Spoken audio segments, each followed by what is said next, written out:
I'm in my 20th year, so I've figured out a way to do this for a long time. So I just gotta remember why you fell in love with this game. This will be definitely a week to clear all of our heads and come back and stick together.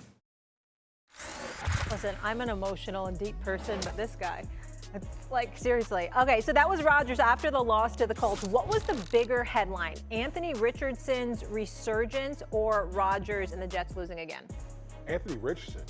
Anthony Richardson's resurgence. Obviously, we talked about, him being benched after the whole tapping out type of situation. And, for a lot of young guys, that might be a situation where a guy might tap, like literally tank. Yeah. But Anthony Richardson came back in and played his best game as a pro I know it's against the Jets, but he played his best game. He looked confident. He made plays with both his arms and his leg. And that game-winning drive yesterday, he was spectacular. So kudos. I tip my hat to Anthony Richardson. I mean, listen, we all, including myself, got on him about that whole, tapping out situation. But yesterday, he balled out, no question. Maybe he remembered why he fell in love with the game again. All right, staying in the AFC, the Pittsburgh Steelers defense. Sometimes you got to remind yourself, guys, keep the love going. Made a statement forcing and recovering a rare Derrick Henry fumble in Sunday's 18-16 victory against the Baltimore Ravens. And as the clock wound down in the fourth quarter, Joey Porter Jr. slung Lamar Jackson out of bounds on what would have been a game-tying two-point conversion to put a final exclamation point on a complete defensive performance. Damien, so Shannon said at the beginning of the show, if you didn't hear him, that the Steelers are the best team in the AFC. To that you say what? I disagree. I think it's the Buffalo Bills. I do. And I think, listen, both of these teams, I can't stop lauding Mike Tomlin. I think Mike Tomlin is the coach of the year for the job that he's done with the Pittsburgh Steelers. Their defense is outstanding. But let's not forget, where we thought the Buffalo Bills would be coming to the season with the losses that they had on the defensive side. A lot of people, including myself, thought the Buffalo Bills would be taking a step back this year. Yeah. But you know the big difference? Josh Allen. Josh Allen right now is the MVP of the league.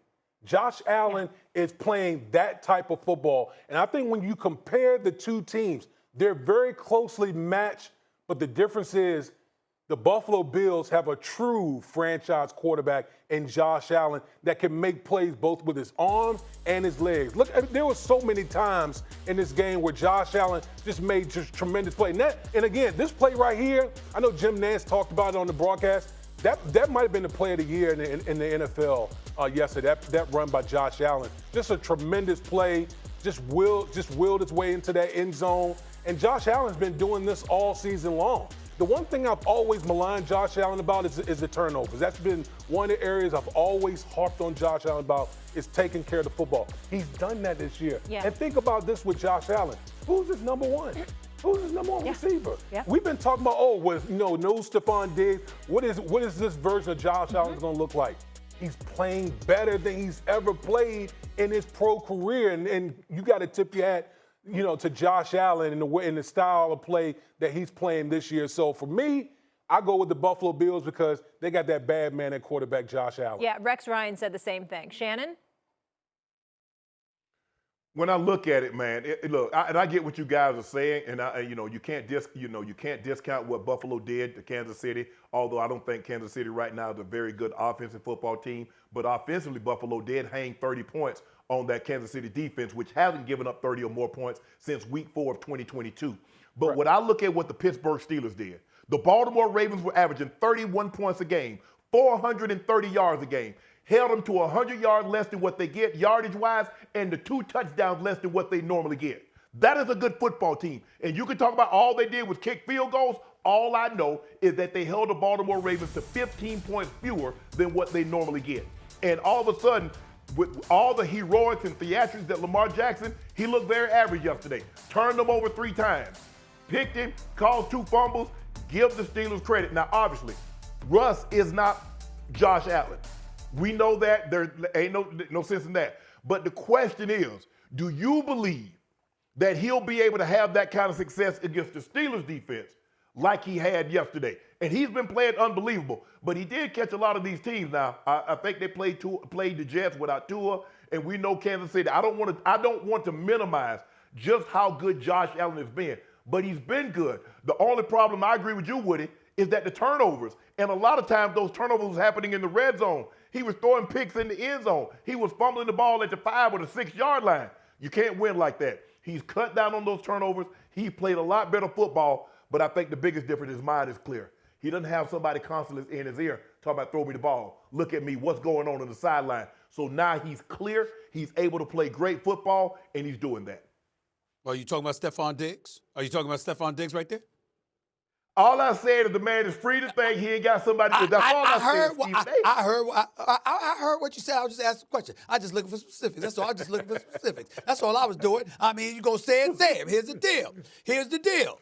In the end, right now, I'm going to go with the Buffalo Bills. I love my Pittsburgh Steelers. I love what Mike Tomlin has done. He's certainly a coach of the year with me as well.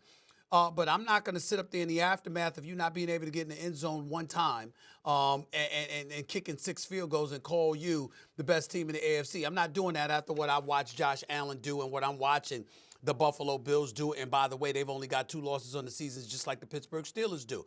But I will say this about what you said, Woody, in this regard. Josh Allen went the first 7 games of the season without throwing an interception. He's thrown 5 in the last 4 games. So we do have to keep our eyes on that, okay? Over the first 7 games of the season, he was flawless, and we were marveling at the fact that he wasn't turning the ball over at all. Now he's been doing that a little bit more. We'll see if that continues. We'll see if he's able to avoid that.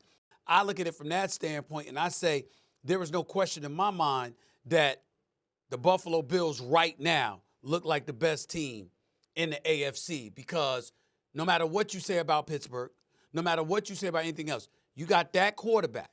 You can put him on the field against anybody, and he's capable of winning a game for you.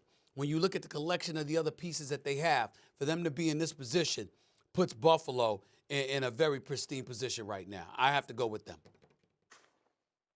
Stephen, it's not so many of the turnovers, it's the abundance of them. Woody, you remember last year we was talking about this guy was having 3 turnovers in the red zone. He was having 4 turnover games, and with a chance to win, and they still were in the ball game. When he plays a clean game, they're very, very difficult to beat. Now, 1 turnover, they only had the 1 yesterday.